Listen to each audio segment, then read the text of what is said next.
Mheshimiwa Profesa Kithure Kindiki, Makamu wa Rais wa Jamhuri ya Kenya, Mheshimiwa Anzuluni Isitoleketi, Waziri wa Ushirikiano wa Kikanda na mjumbe maalum wa Rais wa Jamhuri ya Muungano, Rais wa Jamhuri ya Kidemokrasia ya Kongo, Mheshimiwa Dr. Emmanuel John Nchimbi, Makamu wa Rais wa Jamhuri ya Muungano wa Tanzania, Mheshimiwa Dr. Hussein Ali Mwinyi, Rais wa Zanzibar na Mwenyekiti wa Baraza la Mapinduzi, Mheshimiwa Dr. Jakaya Kikwete, Rais mstaafu wa Jamhuri ya Muungano wa Tanzania, waheshimiwa makamu wa rais wastaafu, waheshimiwa marais wastaafu wa Zanzibar, mawaziri wakuu wastaafu, Jaji Mkuu wa Mahakama ya Tanzania, Jaji Mkuu wa Zanzibar, wakuu wa vyombo vya ulinzi na usalama, viongozi wote kutoka Tanzania, mwenyekiti wa Tume Huru ya Taifa ya Uchaguzi, viongozi wa vyama rafiki Frelimo na CNDD-FDD na vyama vya siasa vya hapa nchini, waheshimiwa mabalozi, wakuu wa taasisi na mashirika ya kimataifa na wakilishi wa nchi mbalimbali, waheshimiwa wabunge wateule, wawakilishi wateule na madiwani wateule, waheshimiwa viongozi wetu wa dini, ndugu waandishi wa habari na wananchi kwa ujumla, mabibi na mabwana, Tanzania oye! Nianze kwa kumshukuru sana Mwenyezi Mungu kwa kuturuzuku uhai na kutuwezesha kushiriki sherehe hizi za kihistoria kwa taifa letu. Pili, ni washukuru wa Tanzania wote kwa imani yao kwa Chama cha Mapinduzi na kwa mapenzi makubwa na kutupa mimi na makamu wa rais fursa hii adhimu ya kuwatumikia. Shukrani za kipekee kwa viongozi na wanachama wa Chama cha Mapinduzi kwa namna walivyoendesha kampeni kwa mafanikio makubwa sana. Nishukuru tena Tume ya Uchaguzi kwa kuratibu na kusimamia mchakato mzima wa uchaguzi kwa ufanisi usiotiliwa shaka. Ndugu viongozi na ndugu wananchi, katika uchaguzi huu tulikuwa wagombea 17 kutoka vyama mbalimbali vya siasa nchini tukiwania nafasi ya urais wa Jamhuri ya Muungano wa Tanzania. Napenda kuwashukuru sana wenzangu 16 ambao kwa hakika wameonyesha ukomavu wa kidemokrasia kwa kuendesha kampeni ambazo tulishindana kwa hoja na sote tulionyesha kuwa siasa sio vita. Tumemaliza vyema uchaguzi na kumpongeza aliyeshinda. Aidha, nitumie fursa hii pia kumpongeza sana Rais wa Zanzibar na Mwenyekiti wa Baraza la Mapinduzi, Mheshimiwa Dr. Hussein Mwinyi na vyama vya siasa vilivyoshiriki uchaguzi Zanzibar kwa kumaliza uchaguzi kwa salama na amani. Zanzibar oye! Pongezi zangu pia ziwaendee wote walioshinda kwenye nafasi za ubunge, ujumbe wa Baraza la Wawakilishi na udiwani kote nchini. Kwa wote niwaambie, uchaguzi umekwisha. Sasa baada ya kuapa, tukafanye kazi ya kulijenga taifa letu na kujenga utu wa Mtanzania. Waheshimiwa marais, viongozi, ndugu wananchi, shughuli inakuwa nzuri na ya kufurahisha ikihudhuriwa na ndugu zako wanaokupenda. Tanzania leo imejawa na furaha kubwa kuona baadhi ya waheshimiwa marais wenzangu na viongozi mbalimbali wa nchi jirani na nchi marafiki wamejumuika nasi katika tukio hili. Pamoja na kwamba tulitoa mwaliko kwa muda mfupi, kwa wale walioshindwa kushiriki, tunatambua uzito wa majukumu yao na tunajua mioyo yao ipo pamoja nasi. Tunashukuru pia wote waliotuma salamu za pongezi kwetu. Tunasema asanteni sana. Ndugu wananchi, uchaguzi ni fursa kwa wananchi kueleza matakwa yao ya aina ya viongozi wanaodhani wataweza kuwatumikia vyema na kuwaletea maendeleo endelevu. Kipindi cha kampeni tuligawika kiitikadi na kishabiki kama taifa, ila baada ya uchaguzi kufanyika, anayechaguliwa na wengi huwa ndio chaguo la nchi na anapaswa kuwa mtumishi wa wananchi wote waliomchagua na waliochagua wagombea wengine na hata ambao hawakushiriki uchaguzi. Kwa sisi tuliochaguliwa, ahadi yetu kwenu wananchi ni kulitumikia taifa hili kwa nguvu zetu zote, vipawa vyetu vyote na maarifa yetu yote.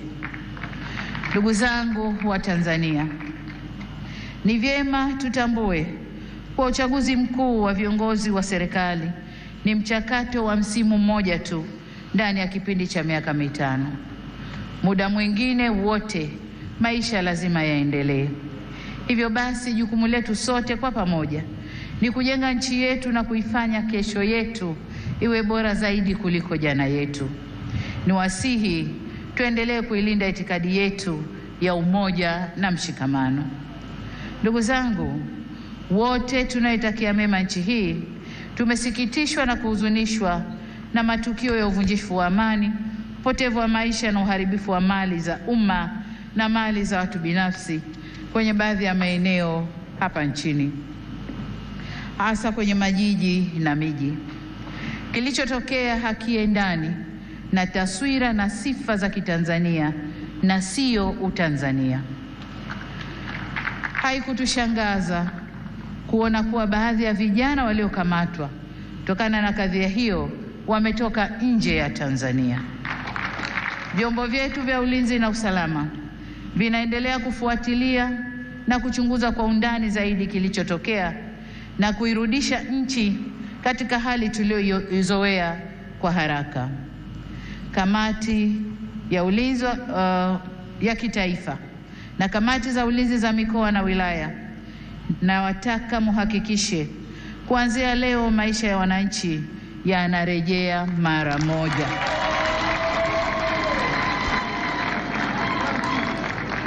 Amesema hapa Rais wa Zambia na Rais wa Burundi. Machafuko ndani ya nchi si mema, hayana bei, hayana thamani na si faida kwa yoyote yule.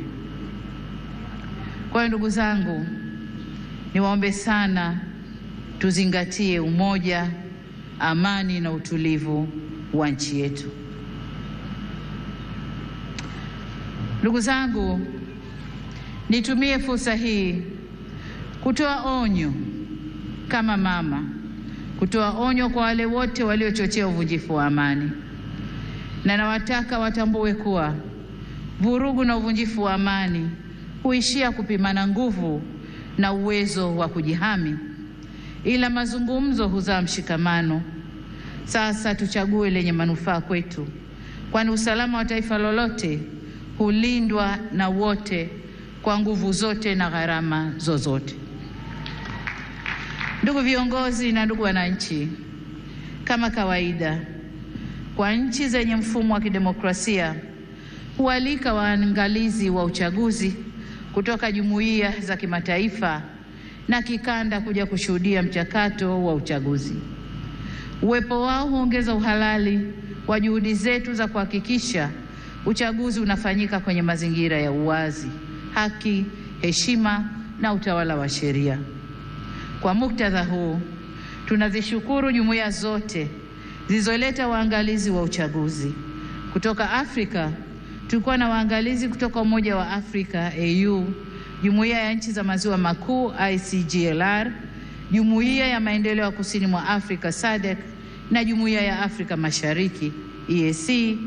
Pamoja na hao, tulikuwa na wengine kutoka maeneo mbalimbali ulimwenguni. Makundi yote ya waangalizi yameshatoa taarifa za awali na tunawashukuru kwa kuwa nasi, na kwa heshima kubwa tumepokea maoni yao.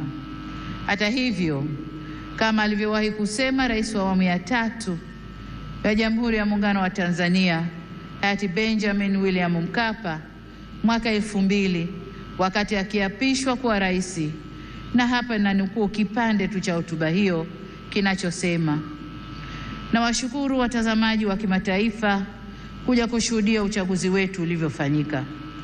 Walipotusifu tumepokea sifa hizo kwa unyenyekevu mkubwa. Tumesikia pia waliodhani hayakwenda sawa na mengine hata sisi wenyewe tumeyaona. Maagizo ya kutuelekeza nini cha kufanya tumeyakataa. Ushauri wao tutauzingatia ili tufanye vizuri zaidi siku zijazo. Mwisho wa kunukuu. Ndugu wananchi, sifa moja ya mwanadamu ni kutokukamilika. Aliyekamilika kabisa kabisa bila kasoro yoyote ni Mwenyezi Mungu peke yake. Ndiyo maana katika shughuli au harakati za wanadamu tunaunganishwa na mawasiliano, mazungumzo na maelewano. Au kwa maneno mengine, tunaunganishwa na uwepo wa suluhu. Suluhu yenyewe sio suluhu mimi, lakini hata suluhu mimi nitafanya kazi yangu ya kuunganisha taifa.